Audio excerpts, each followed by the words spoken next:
ရှင်ဘာစားနေရလဲကိုတောင်ရဲ့မဟုတ်မဒီကြက်ရဲ့ကလေးစားကြီးစားနေရလို့မပြောနဲ့နော်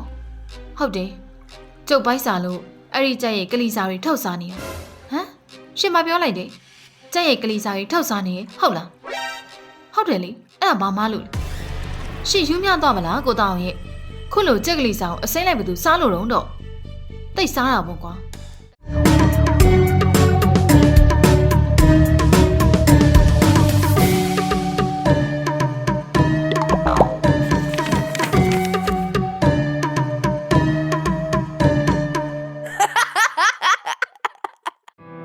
ညာခါစာလေးများဖြစ်တဲ့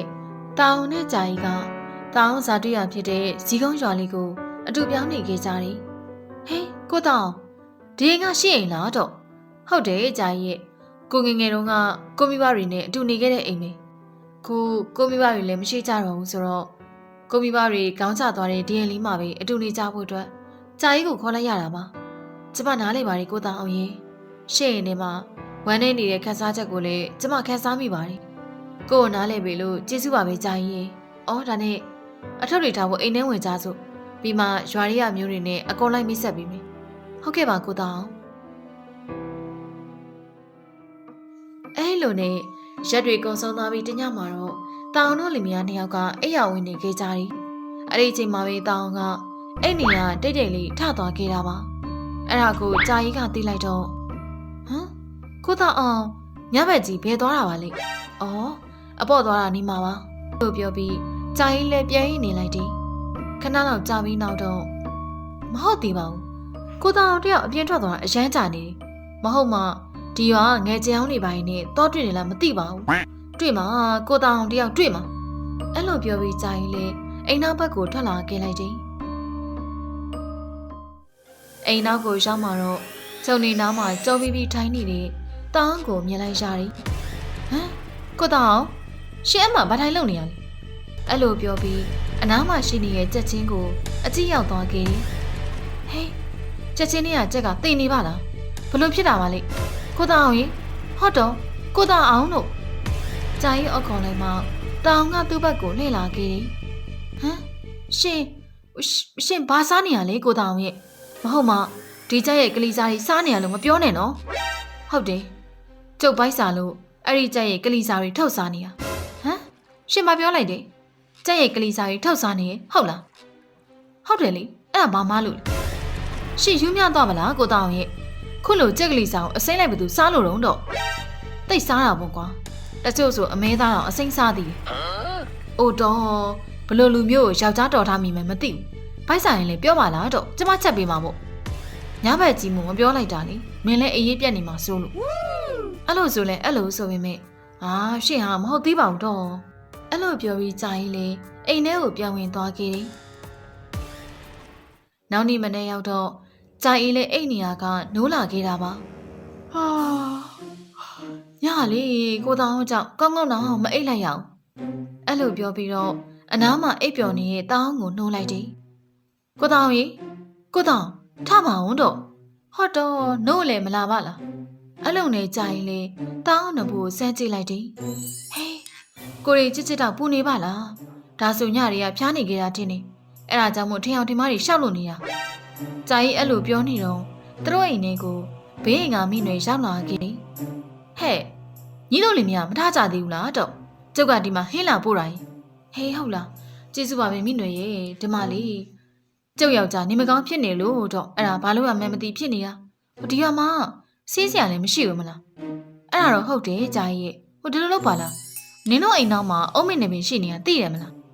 သိရလေအဲ့ဒါဘာလို့လဲတော့အေးအဲ့ဒီအုံးမင်းเจ้าမှာပေါက်နေတဲ့ခြုံနေထဲမှာလေအဖျားကျစီတဲ့အပင်နေပင်ရှိတယ်ဂျာကြီးရဲ့အဲ့ဒီပင်ရဲ့မြေကိုသွားထုခဲ့ကြည့်အေးဟိုငါသွားထုလိုက်အောင်မဲမိနွယ်ရဲ့အဲ့လိုပြောပြီးဂျာကြီးကအိမ်မင်းကိုထွက်သွားခဲ့တယ်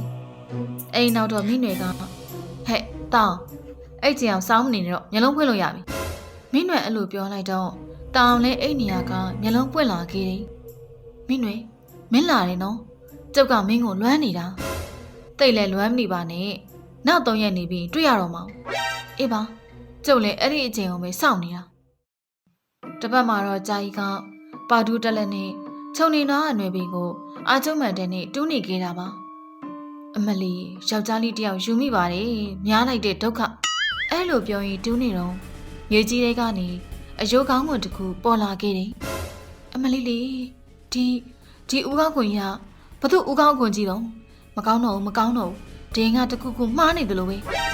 အဲ့လိုပြောပြီးကြာကြီးလေအဲ့နေရာကနေထွက်ပြေးလာခဲ့လိုက်တယ်ညနေပဲအရောက်မှာတော့ကြာကြီးကတောင်းအတွက်ဆက်မြုပ်ပေးနေကြတယ်အိမ်နောက်တော့ဆက်မြုပ်ခွက်ကိုရင်းမောင်နောက်မှထိုင်နေတဲ့တောင်းကိုပေးလိုက်တယ်ကိုတောင်း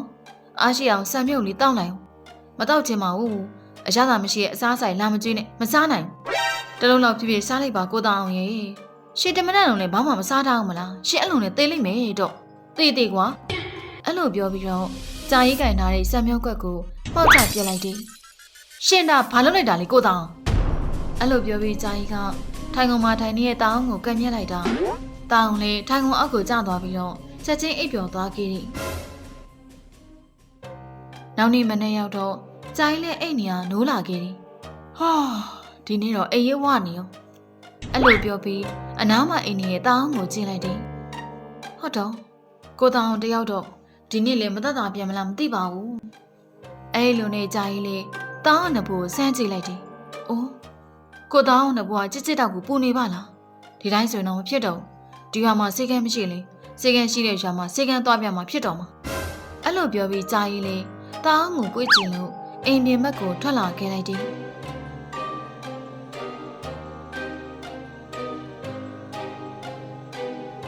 ရွာလန်းတနေရာနာအရောက်မှာတော့အမလေးကိုတောင်းရဲ့ရှေ့ခန္ဓာကိုကြီးကလေးလိုက်တာကျုပ်သက်ထွက်တော်မယ်အဲ့လိုပြောနေတော့ကြာကြီးကခလုတ်တိုက်မိပြီးလက်ထဲမှာပွေ့ကြည့်ထားတဲ့တောင်းလေးအဝေးကိုနှွှင့်စင်သွားခဲ့တယ်အမလေးကိုတောင်းရဲ့ဘာဖြစ်သွားသေးလဲ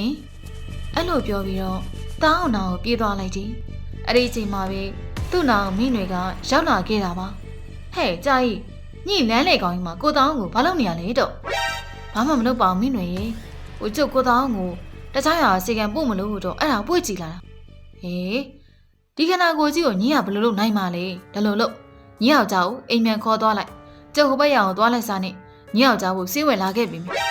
ကျေးဇူးပါမယ်မိနွေရေအိုးမလိုပါဘူးတော့အဲ့လိုပြောပြီးမိနွေကရုတ်တရက်ပျောက်သွားခဲ့တယ်ဟမ်မိနွေဖေးပျောက်သွားပါလေအိမ်နောက်တော့ကြာရင်လေတောင်းကိုပွေ့ကြည့်ပြီးအိမ်ကိုပြန်ပြေးလာခဲ့လိုက်တယ်အဲ့လိုနဲ့ညဘက်ရောက်တော့ကြာကြီးကအိတ်နေတော့အိမ်တကားခောက်တဲ့အကျဲကြီးကိုကြားလိုက်ရတာပါအဲ့ဒါနဲ့ကြာကြီးလည်းနိုးလာခဲ့တယ်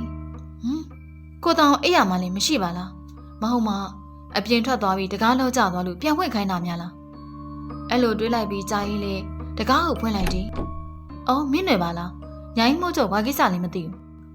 ကျုပ်ညယောက်ျားကိုတော်လန်တနေရာနားမှာတွေ့လာခဲ့လို့တော့ဘယ်နာတော့လဲဟိုကျုပ်တို့ရှာထက်နာတော့သိတယ်မလားအဲ့မှတွေ့ရတာဒီကိုသာအောင်တော့လေနေလဲမကောင်းသေးတော့ဘယ်နေလိုက်သွားနေလဲမသိဘူးကျေးဇူးပါပဲမိနွယ်ရေကျုပ်သွားလိုက်ရှာလိုက်အောင်မေအေးမြန်မြန်လေးသွားလိုက်အောင်အဲ့လိုနဲ့ကြာကြီးလေလက်နေတံမီးကိုကင်လို့အိမ်ကနေထွက်လာခဲ့လိုက်တယ်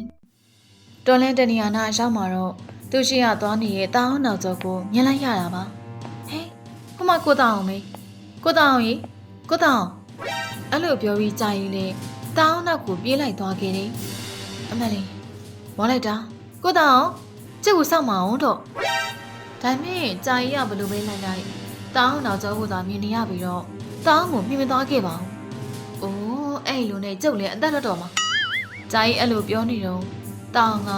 တော်လဲတနေရာနာမှာဝင်ရောက်ပြောက်ွယ်သွားခဲ့တာပါအလုတ်ကိုရှုပ်ပြီးကိုတောင်တယောက်ကလေဘယ်ရောက်သွားမှန်းမသိလိုက်ဘူးအဲ့လိုနဲ့ကြာကြီးလေတပည့်နေပေါ်တဲ့တော်လဲတနေရာကိုရောက်လာခဲ့တယ်ဟဲ့ဟိုမှာကိုတောင်မလားကြာကြီးကတပည့်နားမှာကြောပေးပြီးရက်နေတဲ့တောင်းကိုမြင်လိုက်ပြီးပြေးသွားလိုက်တယ်ကိုတောင်ရှင်းမှာဘာလုပ်နေရလဲတော့အဲ့ဒီအချိန်မှာပဲကြောပေးပြီးရက်နေရင်မြို့သားကသူ့ဘက်ကိုလှည့်လာခဲ့တယ်ဟမ်တရေကြီးပါလားအမလေးတရေကြီးပြိုတရေကိုမြင်ပြီးအဲ့နေရာထွက်ပြေးသွားခဲ့တယ်အိမ်နောက်တော့ကြာရင်လေတောင်းကိုရှာမတွေ့ခဲ့ပြီးအိမ်ကိုပြန်လာခဲ့လိုက်တယ်အိမ်တကားကိုဖွင့်လိုက်တော့အိမ်ထဲမှာတောင်းအပြင်မိနွယ်နဲ့ တခြားမျိုးသားနှစ်ယောက်ပါရှိနေခဲ့တာပါကိုတောင်ရှင်ဘလို့ဖြစ်ပြီးတော့အိမ်ကိုပြောင်းလာခဲ့တာလေဂျာကြီးပြောတဲ့စကားအာယုံမရပဲတောင်ကသူတို့ဝိုင်းထိုင်နေတဲ့ဇွဲဝမှာတင်ထားတဲ့ဥကောင်းကုံကိုပဲစစ်စစ်ကြည့်လို့ပါဇက်ကနေရေရွံ့နေခဲ့တာကိုတောင်လို့ရှင်မကြီးလုံနေရလေပြီးတော့ဒီဥကောင်းကောင်ရောဘာကြီးလေဂျာကြီးဘလို့ပြော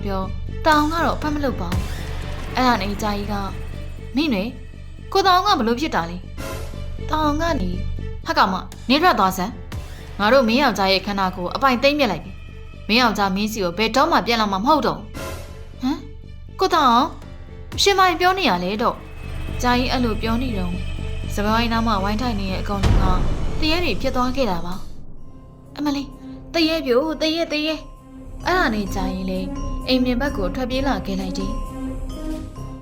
အိမ်နောက်မှာတော့ဂျာကြီးကနတ်ဆရာရင်ကိုရောက်သွားခဲ့တယ်အကန်းရှိမှထိုင်နေတဲ့နတ်ဆရာက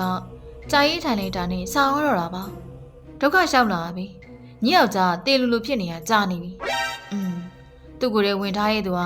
ညီတို့ဘေးအိမ်ကမိနွယ်ဆိုတဲ့အမျိုးသမီးရဲ့ယောက်ျားပဲရှင်ဆရာရင်ကျမယောက်ျားကိုကဲပါအောင်တော့ညယောက်ျားဒီအတိုင်းခံလိုက်ရတော့မဟုတ်ဘူးအရင်ကမင်းနွယ်ရုံနဲ့ပတ်သက်ပြီးမကောင်းတာတခုလှုပ်ထားခဲ့တာပဲအဲ့ဒါကြောင့်မို့အသက်ကျွေးလာပြိုင်တဲ့သဘောပါ